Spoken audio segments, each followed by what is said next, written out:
तो कहानी की शुरुआत होती है और हमें समेंडा और रेक्स को दिखाया जाता है, जिनके पास अभी हाल ही में बैंक की एक नोटिस आई हुई थी कि अगर वो पैसा जल्दी से जमा नहीं करेंगे तो वो उनका घर हड़प लेंगे। इसीलिए अब ये दोनों बैंक में जाकर रिक्वेस्ट करेंगे ताकि इन्हें थोड़े दिन का और मौका मिल सके और ये धीरे धीरे करके फिर से अपने घर की किस्तें जमा कर सके। लेकिन आखिर बैंक मैनेजर पूछता कि तुम दोनों किस्त जमा कैसे करोगे, क्योंकि तुम दोनों में से कोई भी जॉब नहीं करता। असल में हम जान पाते हैं कि रेक्स का एक भयानक एक्सीडेंट हुआ था जिसकी वजह से उसकी एक हड्डी छटक गई थी, जिसकी वजह से वो कहीं जॉब नहीं कर सकता। और इसी वक्त हम देखते हैं कि समेंडा की मॉम भी घर पर आ जाती हैं अपने पोतियों की देखभाल करने के लिए। इन्हें देखकर ऐसा लगता है कि समेंडा की मॉम का पास्ट काफी रंगीन रहा है और उन्होंने अपने टाइम में काफी एंजॉय किए हैं। यहाँ अगर वो समेंडा से कहते कि बैंक के मैनेजर को अपने प्यार में फंसा लो ताकि वो तुम दोनों को थोड़े दिन का और टाइम दे सके। अब ये दोनों ही फुल टॉस होकर बैंक में चले जाते हैं ताकि अगर किसी को लड़के में इंटरेस्ट हो तो रेस्ट उसे पटा लेगा, नहीं तो समेंडा है ही। अब इसके बाद हम देखते हैं कि वो दोनों बैंक में आ जाते हैं और ऑफिसर के पास जाकर अपने खराब चल रहे टाइम के बारे में बताते हैं, लेकिन यह ऑफिसर इनकी कोई भी बात नहीं सुन रहा था। यहाँ पर रैक्स ने पूरी कोशिश की, जिसके बाद उसे पता चलता है कि उस ऑफिसर को लड़कियों में इंटरेस्ट है।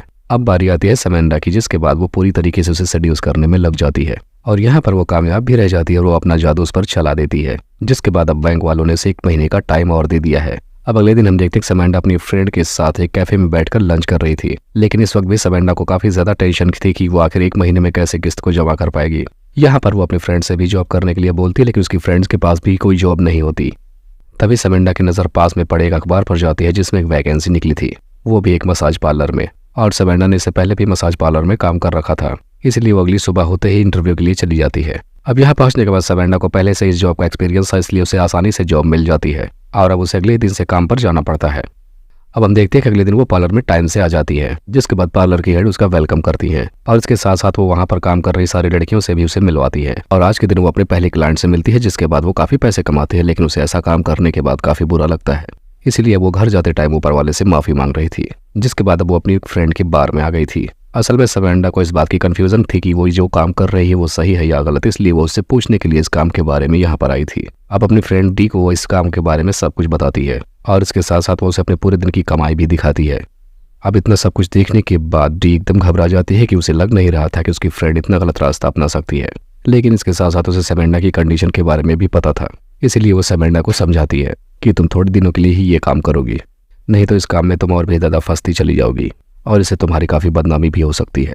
अब हम समेंडा को देखते कि उसने काफी ज्यादा आज पैसे कमाए थे, इसलिए वो अपने घर पे बच्चों के लिए काफी ज्यादा खिलौने लेकर जाती है और ये सब कुछ देखकर उसका हस्बैंड रैक्स भी काफी ज्यादा खुश होता है।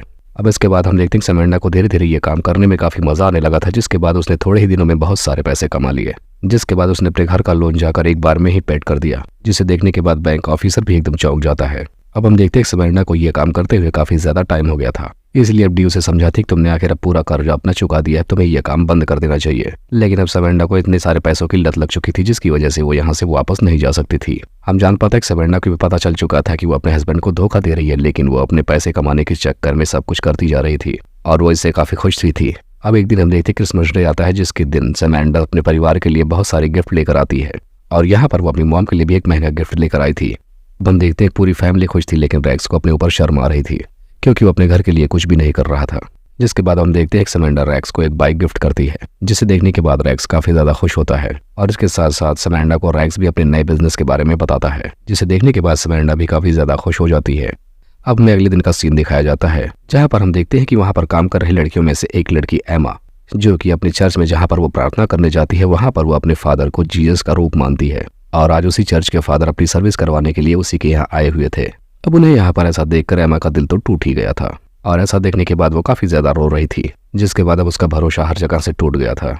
इसीलिए समेंडा उसे वहां से जाने के लिए बोलती है, जिसके बाद अब एमा जाकर बाहर इस पार्लर की सारी सच्चाई बाहर बयां कर देती है। इसीलिए इनका अब जेल में भी जाना पक्का था और धीरे धीरे पार्लर के बाहर काफी सारी मीडिया आने लगी थी। उस टाइम रैक्स भी न्यूज देख रहा था और इस दौरान वो समेंडा को टीवी पर देखता है और उस समेंडा को इस हाल में देखने के बाद उसका दिल पूरी तरीके से टूट जाता है और उसे काफी बड़ा झटका लगता है, क्योंकि उसे विश्वास नहीं हो रहा था कि वो आखिर ऐसा कर सकती है। अब इसके बाद हम देखते हैं कि डी उसे कैसे भी करके पुलिस स्टेशन से छुड़ा लाती है, लेकिन उसे भी सजा होना बाकी थी। अब हम देखते हैं कि समेंडा को अपने ऊपर काफी शर्म आ रही थी और इसके साथ साथ रैक्स ने भी उससे बात करनी बंद कर दी थी। हम देखते हैं कि समेंडा घर पहुंचकर रैक्स से लगातार माफी मांग रही थी, लेकिन रैक्स को इस बात से कोई भी फर्क नहीं पड़ रहा था। अब अगली सुबह समेंडा लॉयर के पास जाती है ताकि वो अपनी सजा को कम करवा सके। तब यहाँ पर लॉयर बताते हैं कि एमआरआई की लड़की ने तुम्हारे पार्लर की सारी इन्फॉर्मेशन मेयर को दी थी, इसलिए पुलिस ने पार्लर में रेड मारी थी। ये सुनने के बाद समेंडा के पैरों के नीचे से जमीन खिसक जाती है, क्योंकि उसी ने तो एमा की हेल्प करके उसे बाहर भेज दिया था।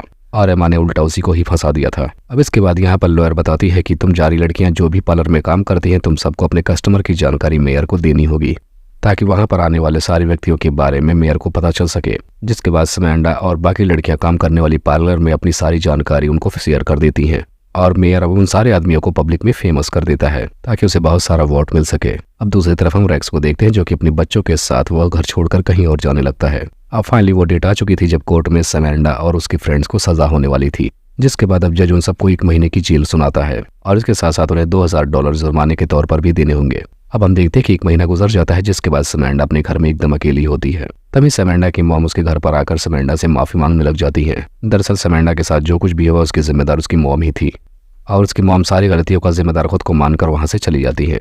धीरे धीरे टाइम बीत जाता और समैंडा ने स्कूल में जॉब करना शुरू कर दिया था और इसके साथ साथ वो पार्ट टाइम जॉब के लिए डी के बार में काम करती है। और अब हम देखते हैं कि रेक्स भी उसकी अच्छी हालत देखकर उसकी जिंदगी में वापस आ गया है और अब यहाँ पर हमें ऐसे दिखाया जाता है कि जैसे समैंडा की जिंदगी पूरी तरीके से नॉर्मल हो गई है। असल में समैंडा ने जो रास्ता अपनाया था वो गलत था और उसने सही समय पर अपने रास्ते को बदल दिया और इसलिए उसकी जिंदगी अब पहले जैसी हो गई है। और इसी को दिखाते हुए इस कहानी का यहीं पर एंड हो जाता है।